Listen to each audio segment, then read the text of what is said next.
This talk is more about a social history than a family history, but I do manage to squeeze in a family member who was born in the area.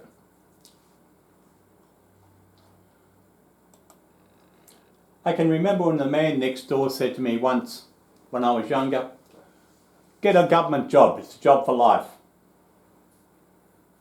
In January 1965 was when I started at the New South Wales Government Printing Office. When it opened in 1959, it was the largest general printing house in the Southern Hemisphere. The Government Printing Office met the printing requirements of the government, Parliament, government departments and agencies, plus semi-government departments. We also done work for the Commonwealth. The printing office was affectionately known as the GOV. We had over 900 employees when I started. We had a full-time canteen which serviced hot and cold food for lunch. It was also open on Tuesdays and Thursday nights for those who worked overtime. We had a full-time qualified nurse with its own fully equipped nursing station. We had a full engineering department to take care of all the maintenance work in this very large building. For 15 years I entered that southern entrance.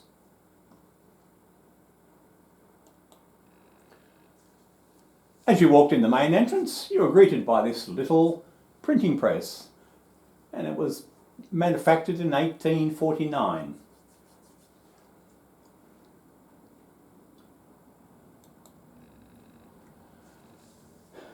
During my research, it was nice to find yourself in Trove, the New South Wales Government Gazette, and there I was. In 1st of January 1970 I was appointed. Then 10 years later I finished up on the 29th of May 1980.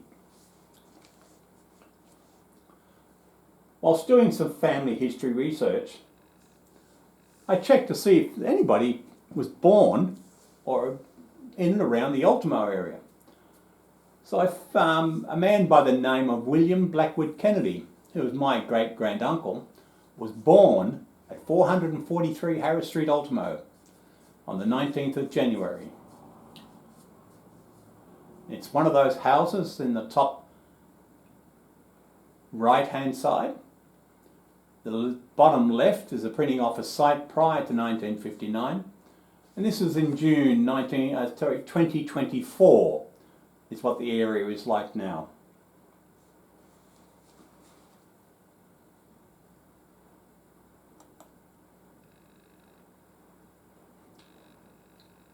It was around 10 years ago that I came across an article called "Precarious Printers, Labour, Technology and Material Culture at the New South Wales Government Printing Office, 1959 to 1989.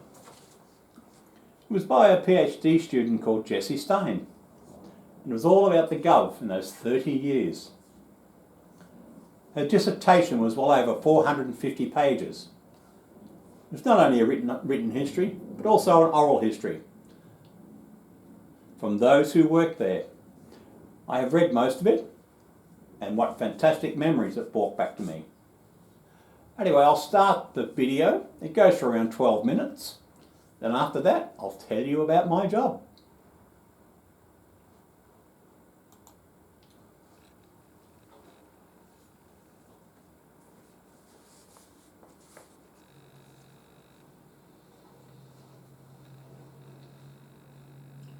Isn't the New South Wales Public Service the last place you'd expect to find an unofficial culture of image making and creative practice?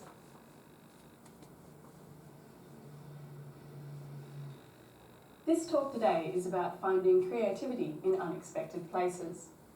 It's about daily life at work, and it's about a type of workplace that no longer exists. I'd like to tell you about the last 3 decades of the New South Wales Government Printing Office, between the years 1959 and 1989.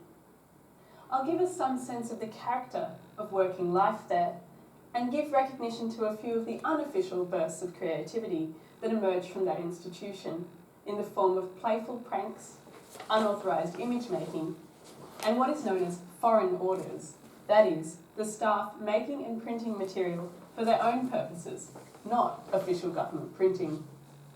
The 3-decade period at the GOV, between 1959 and 1989, was right at the time when deindustrialisation was beginning to be felt in Australia, and when economic rationalism was gaining ground. This was a period when older certainties were dissolving, certainties such as a job for life is a government job. But firstly, what was the Government Printing Office? Well, it was a service department for the New South Wales Government and Parliament. There were others like it in capital cities in Australia and Britain and the Pacific. The GOV's mainstay was the production and storage of information about citizens, effectively the manufacture of authority in tangible paper form. Its workers designed, typeset and printed and bound everything from Hansard, the Government Gazette, legislation, school examinations, school exercise books, the electoral roll, ballot papers, official state photographs, and so forth.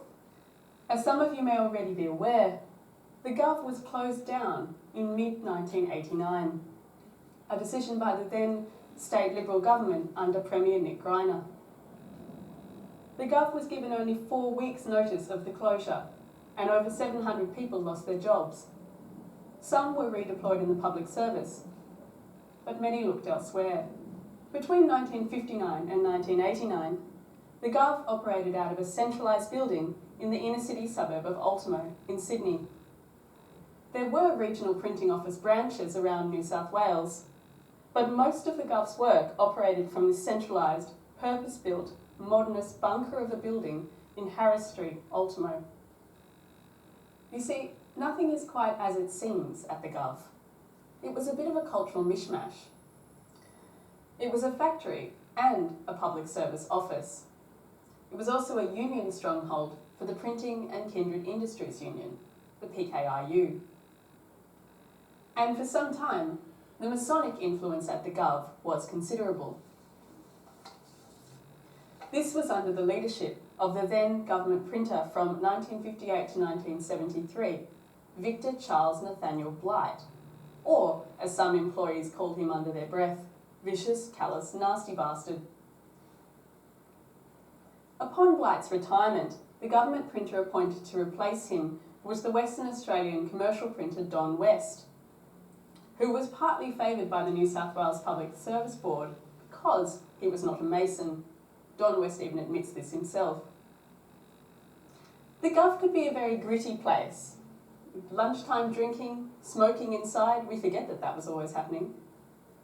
Pranks and practical jokes, a rough and tumble masculine culture, and an often brutal apprentice initiations. It was, in some respects, a male-dominated environment. Although, having said that, the GOV was very early to admit female apprentices into non-traditional trades. In 1974, women commenced as apprentices in bookbinding and composition at the GOV, which predates anti-discrimination legislation in this state. A few years later, women were admitted as apprentices in press machining.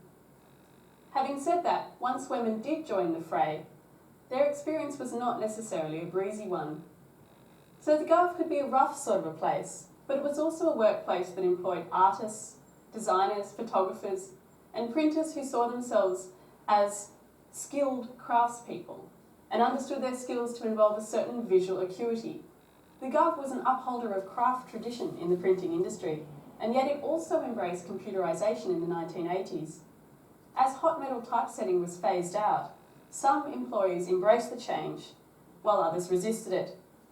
Some threw themselves into retraining, learning things like computer code and later desktop publishing.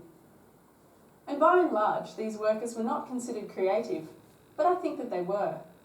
They often found themselves working in an environment that was very regimented and where they had time to kill and were sometimes bored.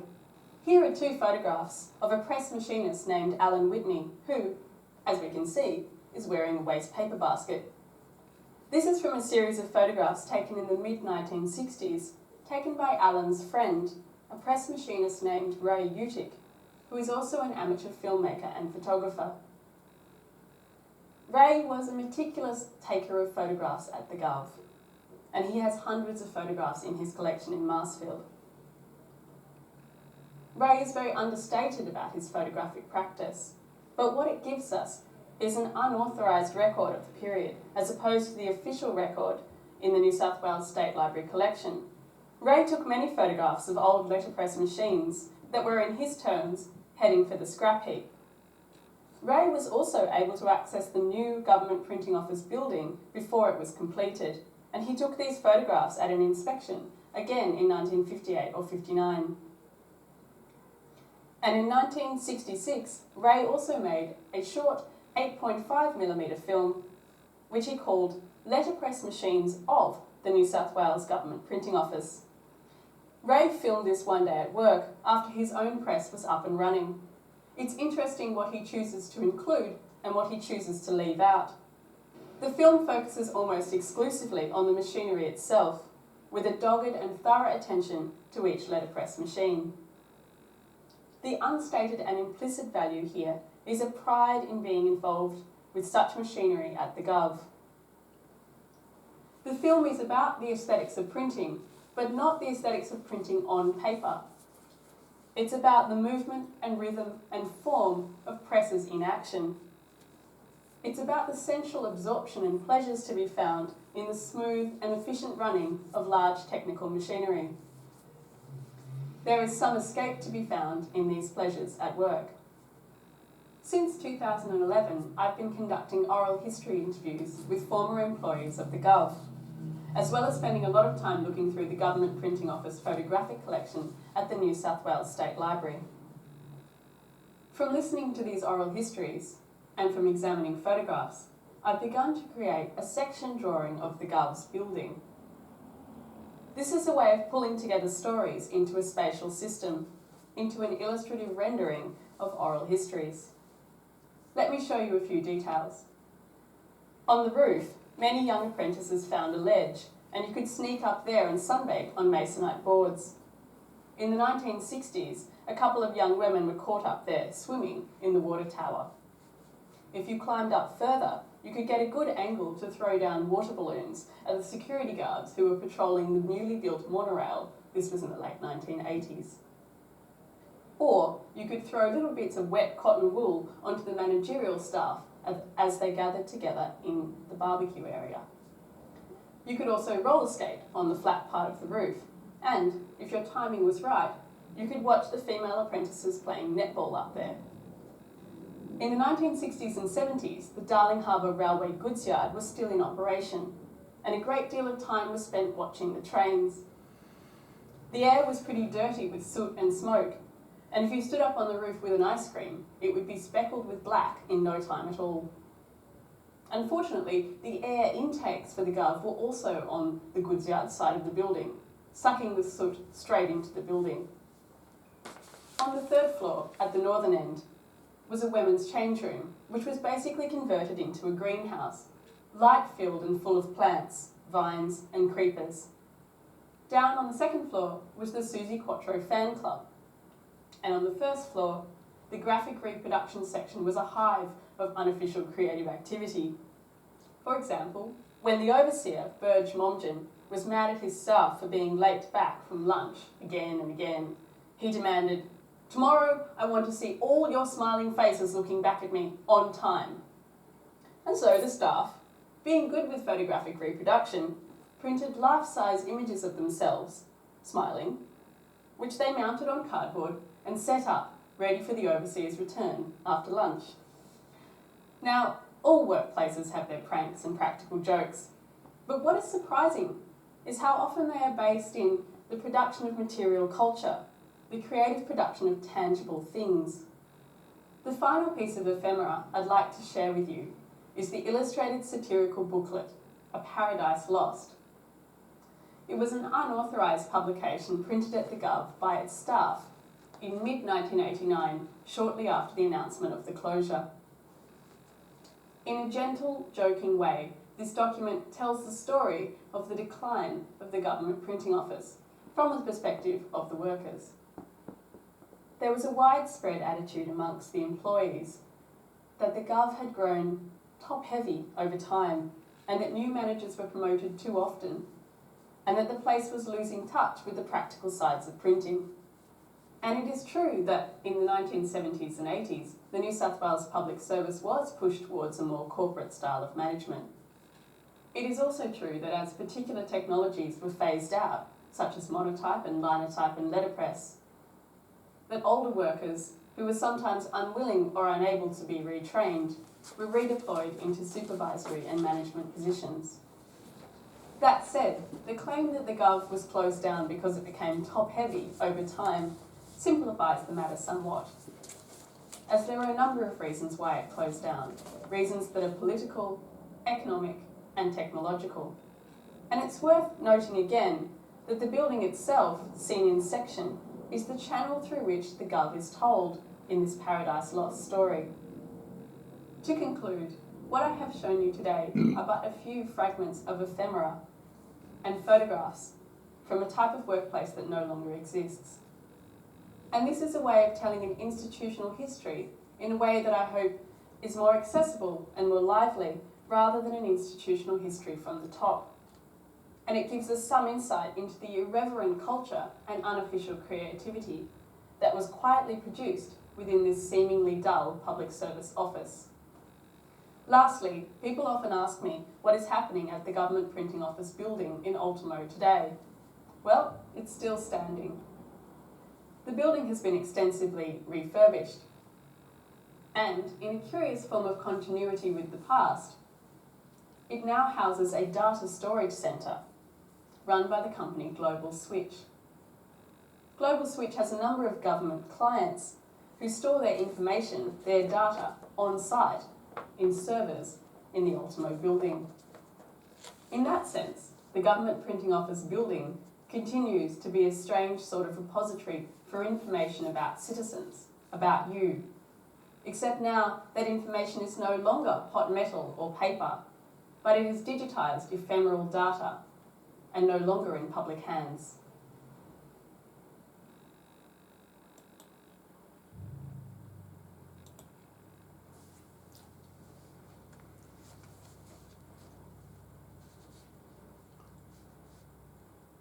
I was signed up as an apprentice stereotyper in 1965. You're probably asking yourself right now, what? What is stereotyping? It's the art of duplicating in solid metal a plate cast from a mould taken from the surface of a type. William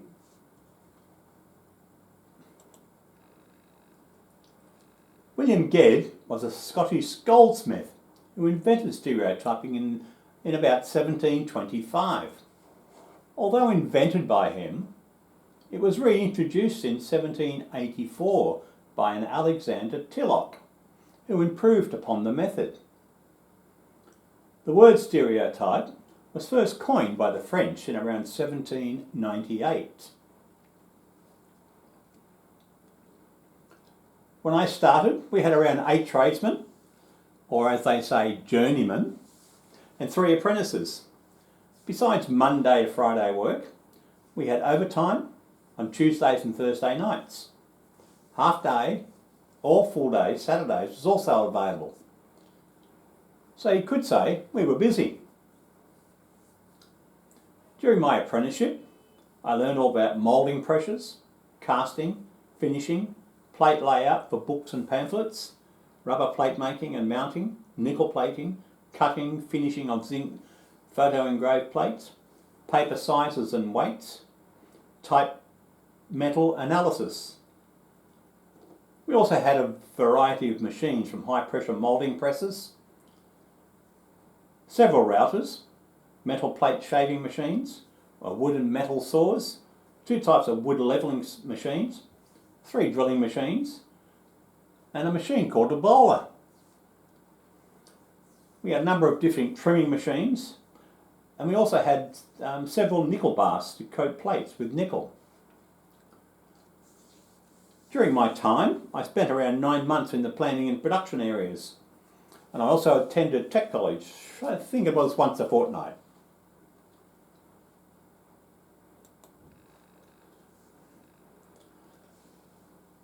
It's examples of moulds that are now ready for casting. On the right hand side we have a mounted plate on a 5-ply wooden base, and the curved stereo plate, or the curved plates, were all used in the newspaper industry.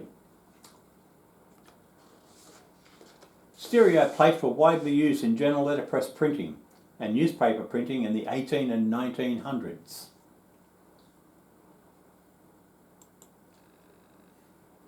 This is an older style casting box, but the principle's the same. You have a stereo mould, a tail attached to the mould, and the height gauges placed ready for molten pour. It was once you were ready, you simply lowered the lid, you secured the lid, then tilted the whole thing upright to take the metal, molten metal. A photo of a casting or where I worked, and that was the casting box and the molten metal.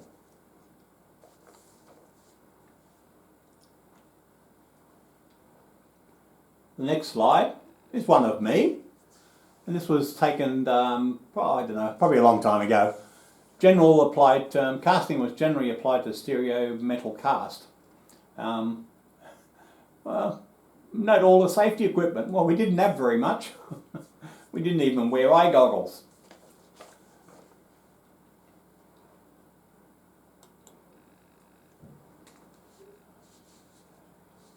This was the metal shaving machine.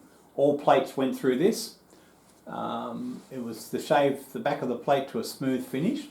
Also to make sure that the correct height of the plate was maintained, and it was 0.166 of an inch.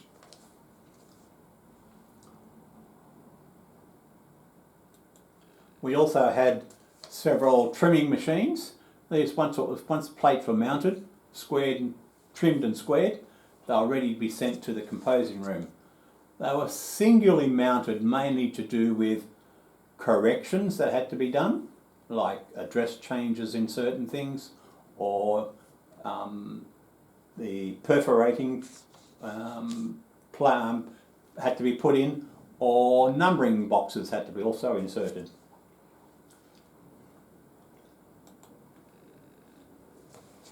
In position was the way that we've done most of our work. Plates were most popular was a double cap board.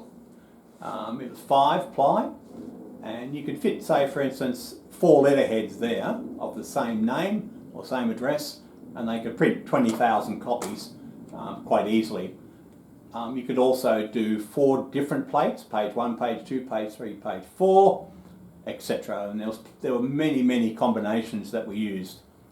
We also had honeycomb bases, and these were quite large, and they were mainly used for to do booklets.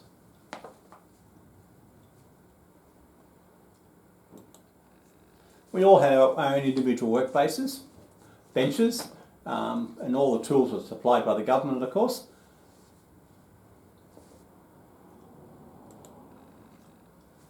There's an example of a nickel plated on the top. A numbering box would have fitted in that hole in the top left-hand corner.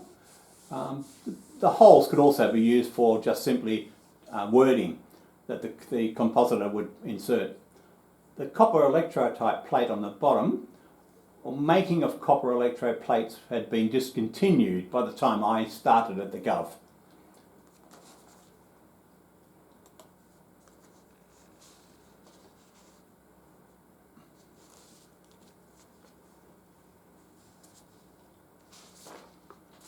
Around 75% of our work was stereo plates, and each and every stereo mould literally had a number on it. And as you can see from this example, the stereo number was 3685. So if they wanted to reprint that job, the job would come to us, we would look under that number and find the mould, check it out, make sure there was no corrections made, then just continue on with the job, whether they wanted it printed 4 up, 2 up, or whatever. Even though that's a plate or a mould from the old government printing office, the principle would be the same. We kept moulds. Some moulds were used once, but many were used many times over my lifetime that I was at the printing office. We also had special one-off jobs, like the stereo plates made by the GOV for the changeover of the decimal currency. These were mounted on a timber base and then distributed to local newspapers around New South Wales. And we had quite a lot of those come through before the changeover to decimal currency.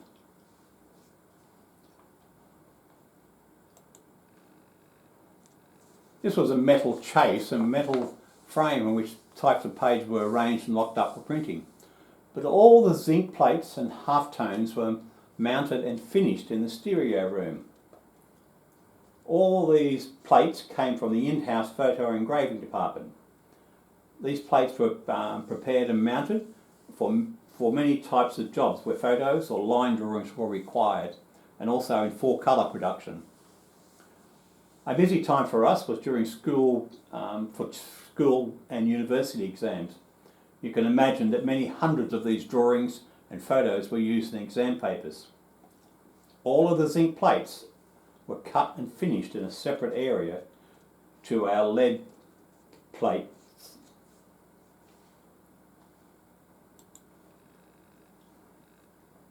The stereo department also produced rubber printing plates for our flexographic presses. The material used to make the mould was called a thermosetting plastic. It was placed in a form of type. It was heated to soften it, and then pressure applied to get the correct impression. Then it hardened under heat and more pressure. We also made the rubber plates. They would simply put strips of rubber on top of the mould, and these were put under the press and heat and pressure applied, and once it left it there for 15 minutes or 10 minutes, we just pulled it out and the plate was ready. The plates were used for many different jobs at the Gov. Printing of early railway or printing of early TAB tickets was a very big job, and also many school stationaries. And also for printing, we printed a lot of envelopes, of course. One of the biggest jobs we've done at the printing office was the New South Wales School magazine. The zinc line drawings were mounted on a solid base, and they would then be returned to the comps for inclusion in the makeup of the magazine. When the whole job was ready, it would be returned to us for making the mould and then the rubber printing plates. There's every chance that I made the plates and the moulds for the job on the right-hand side. The Gov was an amazing place to work. We had a number of social clubs, a golf club, a netball team, a soccer team. We organised Christmas parties in the staff canteen. We'd organise movie nights and theatre nights, or staff picnics or barbecues, plus a number of staff functions in the staff canteen. We also produced a staff magazine with all the staff gossip in it. In the top left-hand corner is the social club that I belong to. I was part of the team, and the other photographs are just pictures taken at one of the parties. The bottom left is some of the guys I actually worked with at the New South Wales Government Printing Office who were stereotypists.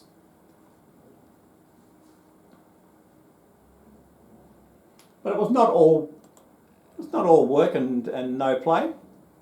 For 3 hours a fortnight during winter, I played soccer with the New South Wales Government Printing Office against other government departments and the larger organisations in the Domain Park in Sydney. Also, once a year or thereabouts, we had open days for families. Also, we had open days for families, and they could come in and see how not only did their partner, friends, girlfriends, boyfriends, what type of work they'd done. They also brought in their children, and we also had school groups come through at times.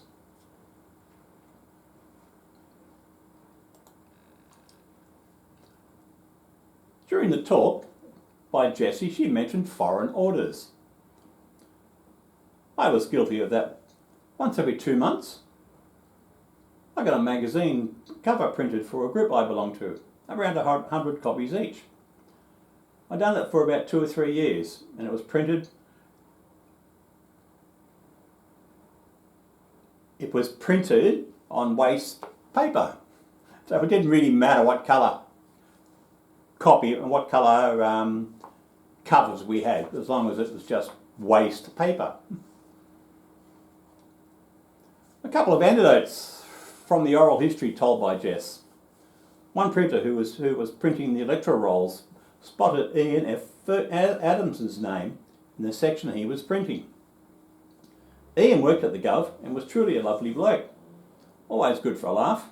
Well, the operator stopped the press, took out the line with Addo's name on it, raced to the lino section and had it reset to a dog catcher.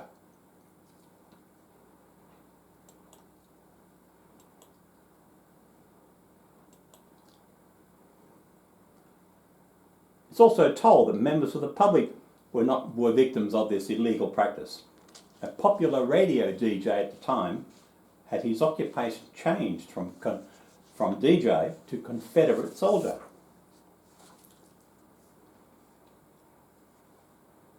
Also, some of the things that came from other people. Going around the building, opposite the reading room was the stereo room, where they used to get images and cast them and put them on wooden blocks.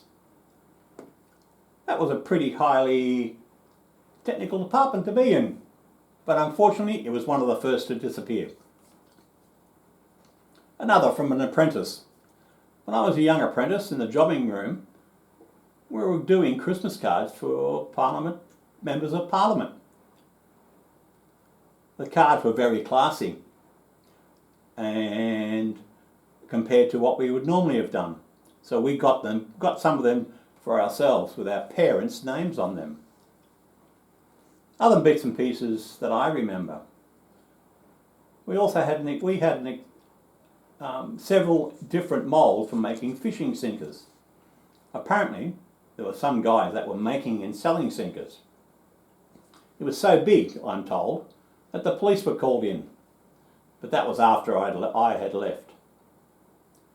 We also had a ball and chain for those who wanted it to use on a Bucks night. We produced a number of unofficial rubber stamps for staff. In 1970, as part of the 200-year celebration of Captain Cook sailing around the East Coast, tickets were printed for private access to the unfinished Opera House site. 4 of us got some extra tickets. Not knowing who they were for, we stood around looking for who was going into the site. No one special, so off we went to the gate. Once we were there, the man said, "You're funny old age pensioners."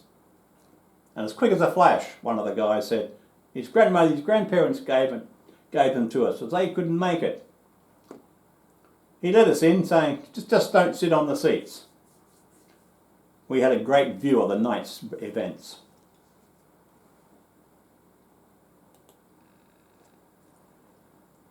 In 1971, the New South Wales government sent me on a 21-day leadership adventure course at the Australian Outward Bound School at Fisherman's Point on the Hawkesbury River. It was no holiday and it was very tough. Headlines at the time. In November 1988, the future of the New South Wales Government Printing Office with a workforce of over 900 is in doubt after the review by the Greiner government. June 1989. Industrial action has been threatened following the announcement yesterday of the New South Wales Government Printing Office will close in 4 weeks with the loss of 700 jobs. Then in January 1990, the government was saying how much money they were saving from the printing office closure. But then again, in April 1990, you had the law people saying what a disaster it was. They were just not getting all their stuff on time.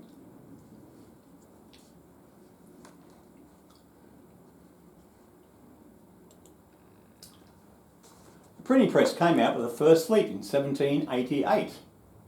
And the first official production was in 1803. The number of years passed by because they had nobody who knew how to operate it. But I do like the heading. It says, "Thus we hope to prosper.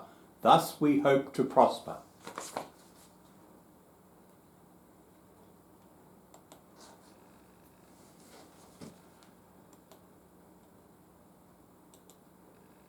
I like this photograph because it just gives you an idea of how machinery works.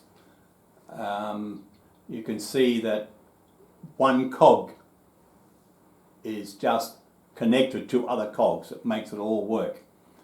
The principles are pretty much the same. Put the paper in one end and it comes out as a newsprint or magazine at the other. The plates would have been put in an area in the bottom right hand side and possibly on the left hand side also. Finally, I'd just like to acknowledge these people. Jesse Stein for all your wonderful work in doing the dissertation. Glenn Leishman for his information on the flong and stereo molds. John Clinch for all his samples that he sent to me. Anne at Bright Press for all her